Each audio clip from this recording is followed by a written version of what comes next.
In gaming, there are consoles that defined and redefined the hobby.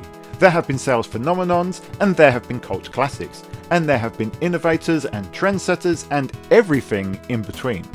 But there has only ever been one console that has been sold at retail for over 40 years, that has had and continues to receive hundreds of classic games. This is Dan, the Mega Driver of the Sega Guys, here to celebrate 40 years of the Sega Mark III, also known as the Sega Master System, the console that refuses to die.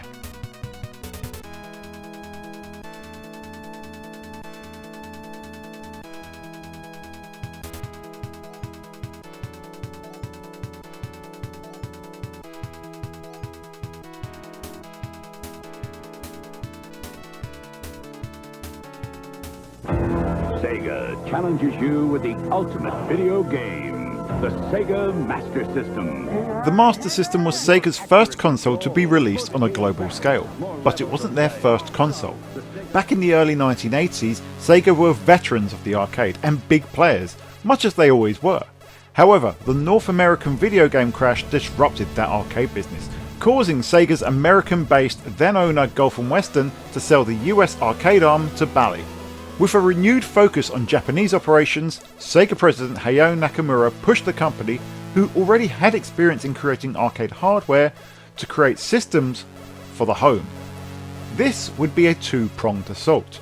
Gaming was still popular worldwide, despite what had happened in the US with Atari. In Europe and Asia, home computers were the overwhelming platform of choice, and to counter that, Sega produced the SC3000, a keyboard-equipped computer.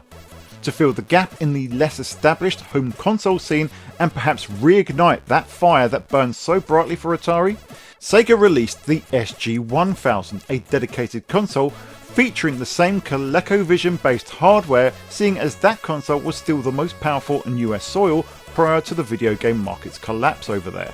Sega had hedged their bets, and the SG1000 was ready to ride that console wave if it ever rose again, and could even be enhanced with a keyboard and other peripherals to give it parity with the SC3000 if computers maintained dominance.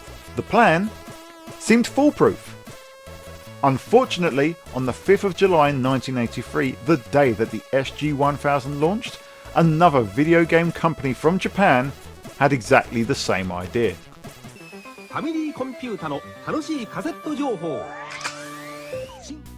People forget that the NES was the Famicom, and Famicom stands for Family Computer, and that Family Computer could also be expanded with its own keyboard and a version of BASIC, just like Sega's new systems.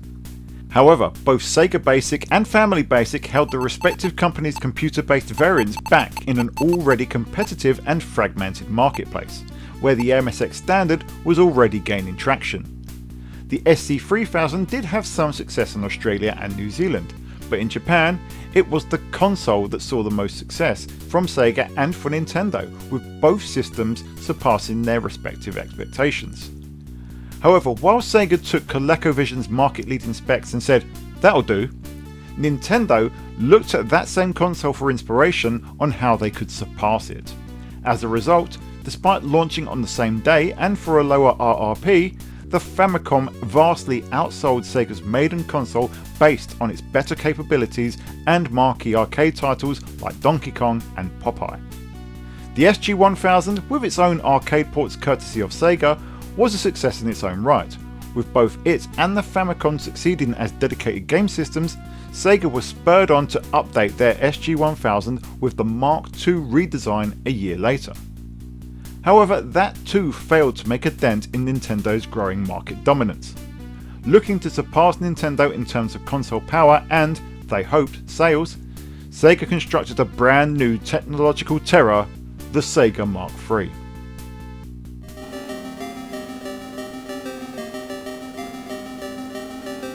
It is this launch that we celebrate in this video. 40 years to the day that this video will be going live on the 20th of October 1985, the Sega Mark III launched in Japan. This was the beginning of the journey for the console that we would come to know as the Sega Master System. While the Sega Mark III computer TV game may have looked extremely similar to its predecessor, the Mark II, under the hood it was a quantum leap.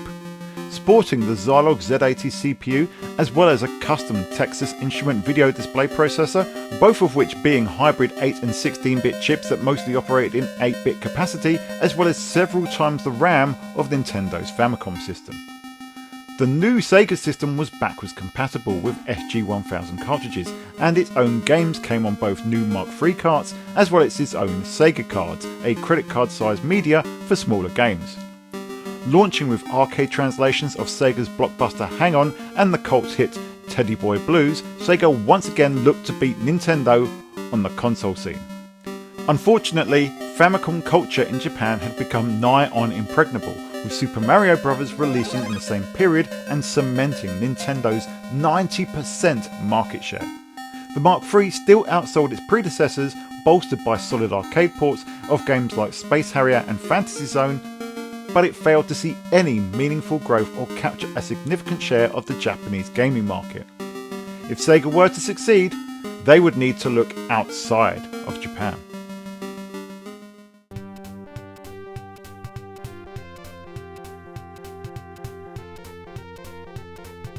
Nintendo's success with the redesigned Nintendo Entertainment System in the US presented Sega with another opportunity.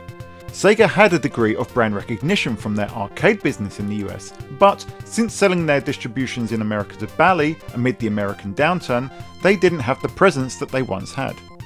Undeterred, Sega opened a small office for their consumer division in the Land of Opportunity, headed by just two men, the first Sega of America president, Bruce Lowry, and Bob Harris. Sega completely redesigned the externals of the Mark III entirely, while internally it was exactly the same console as the Mark III, and with a budget of just $9 million, they partnered with marketing agency J. Walter Thompson to launch their fight back against Nintendo on US soil. The redesigned Sega console wasn't officially called the Master System, at least not yet. It was simply called the Sega System. The base Sega System came with two pads and the Hang On Astro Warrior game cartridge, while the Master System was the designation for the bundle that included the Light Phaser and the Hang On Safari Hunt cartridge. The Sega base system was an answer to the Nintendo Control Deck, while the Master System was the analogue to the Nintendo Action Set. Launching in October 1986, delayed from the original planned September release date, Sega once more struggled in a market dominated by Nintendo. Already, the NES had a stranglehold on the market, hitting 2 million consoles sold by the time that the Master System talked up its 100,000th. Nintendo's presence in the public psyche was obviously a factor, but the fact that Sega's consoles were more expensive surely didn't help either. By the start of 1987, the Master System had only sold 125,000 consoles, which had secured its second place in the US market ahead of the Atari 7800, but both consoles were completely eclipsed by the NES. With the console already struggling to sell, Hayao Nakayama made the decision to downsize Sega's operations in the US once again and sold the distribution rights to the Master System to toy maker Tonka. To be fair to Tonka, they threw a $30 million marketing budget at the Master System, which saw it see increased success in the region. However, they still couldn't shift 1 million consoles, and just like their GoBots failed to challenge the Transformers, Tonka's Sega consoles failed to unseat Nintendo or even sell 1 million units, meaning that the rights reverted back to Sega in 1989 when the contract expired. Meanwhile, across the Pacific, in one final desperate move to succeed in their home market, Sega relaunched the Master System in Japan, retaining the US design with the Mark III size cartridge slot, but adding a new FM synth sound chip. The Master System yet again passed its predecessor, the Mark III in this instance, in sales, even though they are technically the same console. However, yet again, those sales were a drop in the ocean compared to Nintendo's. With the PC Engine launching just 2 weeks later and actually putting up a decent fight against the Famicom, Sega's market share was relegated to a distant third place. With the Mark III and the Master System, known internally as the Mark IV, failing in the US and Japan, focus in Japan turned to the 16-bit Mark V, but that's a story for another time.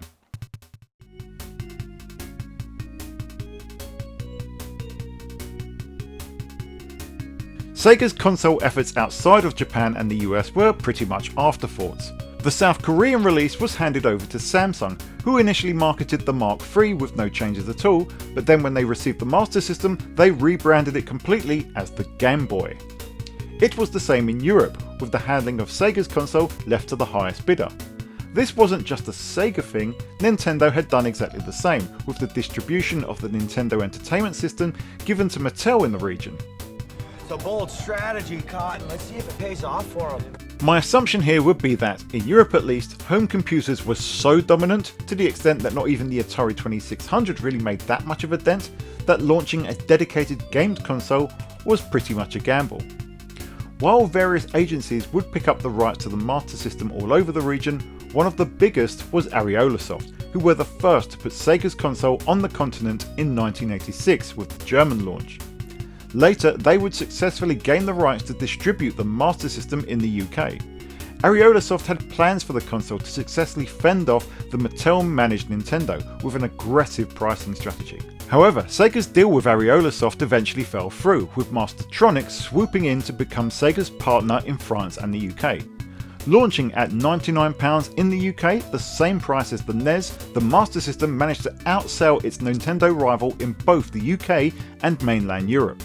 Not only that, but it also managed to gain market share from an area dominated by the ZX Spectrum, the Commodore 64, and even the 16-bit Atari ST and Amiga home computers. Buoyed by this success, Mastertronic would continue to aggressively price and market the console, with the memorable "Do Me a Favour, Plug Me Into a Sega" ads on TV and a series of risque ads in magazines such as UK adult magazine Viz. Do us a favour, plug me into a Sega! In leading the NES by as much as 3-1 in sales in the region, the Master System became the #1 console in Europe, slowly weaning 8-bit home computer players on a budget onto its platform. Somewhat ironically, as the US and Japan were moving on to the Genesis and Mega Drive in 1989, in Europe more software developers and publishing houses were declaring themselves for the Master System. By 1990, European Master Systems sold were closing in on 1 million units, with the NES trailing behind.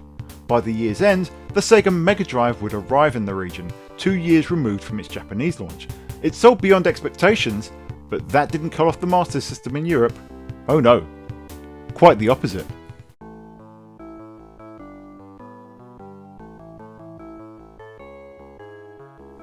Meanwhile, we travel across the Atlantic once again to South America, specifically Brazil. In 1989, as the US and Japan were focusing on the 16-bit era which was about to hit Europe, some 4 years after the Mark III hardware debuted in Japan, the Master System was brought to South America by Brazilian company TecToy. Much like Ariolasoft, Mastertronic and so many others in Europe, and to an extent Tonka in the US, TecToy was Sega's official distributor and partner in the region. TecToy, as the name may suggest, had a focus on electronic games and entertainment, which was in stark contrast to their competitors at the time who had a focus on more traditional toys. One of the founders was eager for TecToy to enter the video game market and, leveraging previous relationships with Japanese companies, convinced Sega to allow TecToy to produce the SMS in Brazil. Allegedly, Sega were stung by the Tonka deal and were initially wary, but following the licensing of other Sega products, most notably the Zillion laser tag gun in Brazil, the agreement was reached and the TecToy Master System was born. Despite eschewing the Sega logo from the hardware completely, this was exactly the same console that had seen success in Europe, particularly since Brazil also used a version of the PAL video format. TecToy weren't just importing games either. Many were updated based on licensed Brazilian properties, with games such as Wonder Boy and Monster Land being changed to contain characters from the popular Brazilian comic Monica's Gang.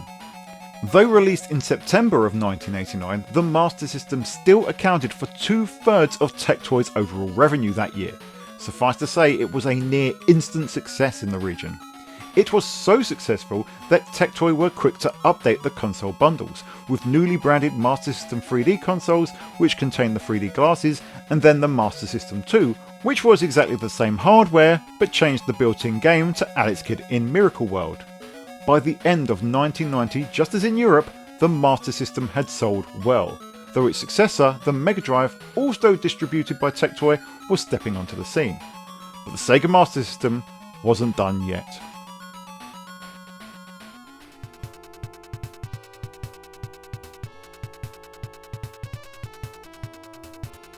By 1990, in Japan, the Master System line had been well and truly swept under the rug as Sega focused on the similarly struggling Sega Mega Drive in the region. In the US, however, a newly rebuilt Sega of America were having some success with the Mega Drive, now called the Genesis, and having received the rights back from Tonka to distribute their own console, had one last crack at the 8-bit market with the Master System. The answer? A refresh! The newly designed Sega Master System 2 did away with the card slot, the RGB out, the reset button and the power LED to give the Master System a brand new budget-oriented approach. At under $50, it was positioned as the entry-level Sega console. Except, nobody bit, and just like the Master System 1, it failed to set the market alight, despite being half the price of the NES and almost a quarter of the price of the Genesis. However, since Sega was already the dominant console brand in the regions, those in Europe and Brazil lapped up the new budget model. By the end of 1990, the install base in Europe had doubled. In Brazil, the rebranded Master System 3 Compact, which now did have the Sega logo, would help TecToy dominate the console scene for the rest of the 90s. Coupled with intelligent all-in-one devices like the Sega Master System Super Compact, Sega consoles by TecToy would maintain their lead in the region with an 80% market share. However, things weren't quite as straightforward in Europe, where Nintendo had stepped in and taken the rights in the region away from the floundering Mattel. With the licensed Teenage Mutant Hero Turtles bundle and the presence of the successful Game Boy in the region, NES sales were finally booming and the Master System suddenly had a real fight on its hands.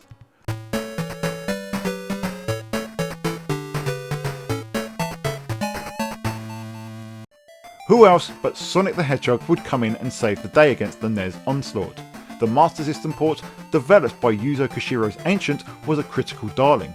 While in the US it would be the last game officially released on the system, in Europe it would be a major commercial success, fending off the NES fightback and seeing several sequels created specifically for the hardware. By 1994, Sega had sold in excess of 6 million Sega Master System consoles in Europe, with even more consoles likely sold by the time the Master System was officially discontinued in the region in 1996. The console had success in other regions too, selling 600,000 systems in Australia and outselling the NES in South Korea, where the Samsung Game Boy had been rebranded as the Aladdin Boy and was outselling the Hyundai Comboy, which was the South Korean version of the NES. In Brazil, 2 million consoles had been sold, but there too, the console was being deprioritized in favour of the Sega Saturn and then later on the Sega Dreamcast. Despite that, TecToy still produced software for the console all the way up until 1998, and the Master System 3 Compact continued to be sold with 2 games built in, and occasionally the Light Phaser as a budget option for South American gamers. With support dropping all over the world, it seemed at the turn of the millennium that the Sega Master System was finally nearing the end of its life. But, somehow, it continued on.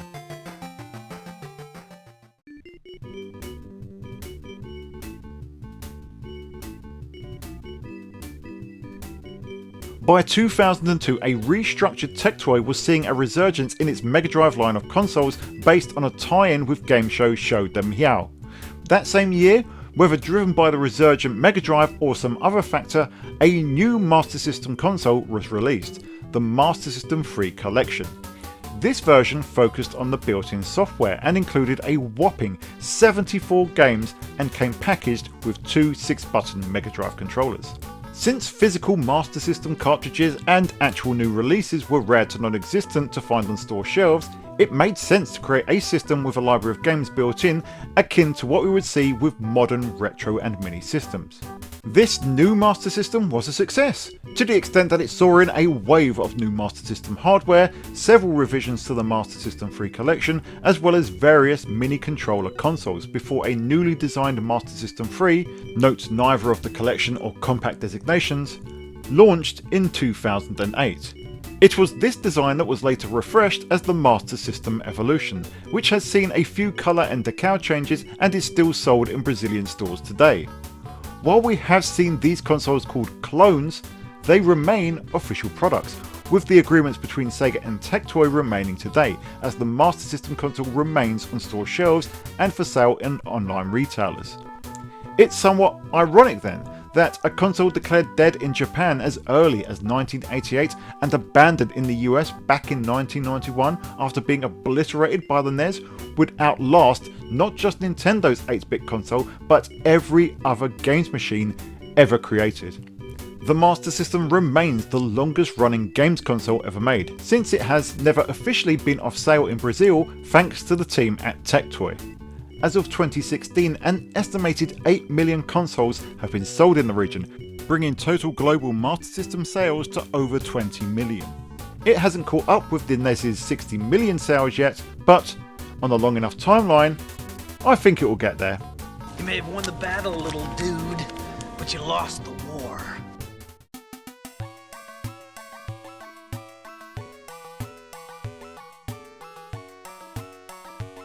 The Master System story is more than hardware that continues to be sold though. For a few years, from 1985 to 1987, it was the most powerful game system on the planet. But even outside the raw power advantage, which is always fleeting, the Master System innovated in several ways, from peripherals such as the 3D trackball sports pad and the light phaser to more experience-driven devices such as the 3D glasses. And that would have been for naught had it not been for the incredible software that the Master System was blessed with. Arcade ports like Fantasy Zone, Space Harrier, Hang On and Shinobi were not only incredible visual showcases for their time, but they remain wonderful to play today. Meanwhile, exclusive home content like Alex Kidd in Miracle World, Power Strike, The Ninja, Phantasy Star and so many more delivered quality games to all regions. And while the US benefited from titles such as Sonic the Hedgehog, Wonder Boy 3 The Dragon's Trap and Alex Kidd in Shinobi World, support both there and in Japan was tragically cut short, where there's perception that the library is thin. But that couldn't be further from the truth, as while both regions have a software library a fraction of the size of what the NES would have, it is, in my opinion, at least a case of quality over quantity. In Europe and Brazil though, software continued to appear on Sega's 8-bit system. Sonic 2 and Sonic Chaos, Road Rash, Streets of Rage 1 and 2, Masters of Combat, Wonder Boy in Monster World and so many more. TecToy even produced games up to 1998 with ports of Street Fighter 2, Sonic Blast, Mortal Kombat 3 and Legend of Illusion starring Mickey Mouse, while new games were created to coincide with the all-in-one consoles. But just like every other Sega console, the Master System 2 has a burgeoning homebrew scene, with new projects always underway. Whether it's through the Master System Power Competition, the Sonic Homebrew Contest, or developers like Bad Computer, the Sega Master System still has a vibrant community all over the world dedicated to creating and celebrating its software. And that's why, after 40 years, we pay tribute to this incredible machine. The machine that started out as the Mark III and then the Sega System really did become the master.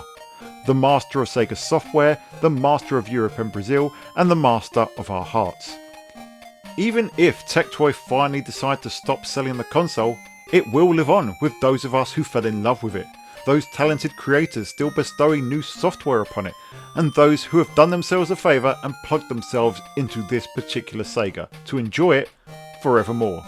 That is why the Sega Master System will live on forever. See you on the Sega side.